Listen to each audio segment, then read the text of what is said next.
Hi అండి. మీరెప్పుడైనా egg bajji తిన్నారా? నేను ఎగ్ బజ్జీ తినడము, ఇంట్లో ట్రై చేయడము ఇదే ఫస్ట్ టైమ్ అనమాట. యూట్యూబ్‌లో చూసేసైతే ఈ ప్రాసెస్ అయితే స్టార్ట్ చేశానండి. ఒకవేళ మీరెవరైనా ఎప్పుడైనా తినకపోయినా, ఇంట్లో ట్రై చేయకపోయినా గనక ఈరోజే ట్రై చేయండి. ప్రాసెస్ అంతా చాలా ఈజీ.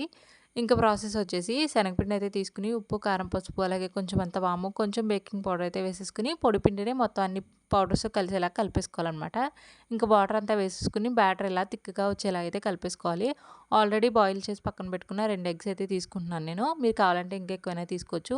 ఒక ఎగ్‌ని 2 ముక్కలైనా చేసుకోవచ్చు. లేదంటే 4 ముక్కలైనా చేసేసుకోవచ్చు. ఇక నేను 2 చేశాననమాట. మా ఇంట్లో ఎక్కువ తినేవాళ్ళు లేరని చెప్పేసి. ఇంకా దాంతో పాటు ఆలు బజ్జీ కూడా చేస్తాను.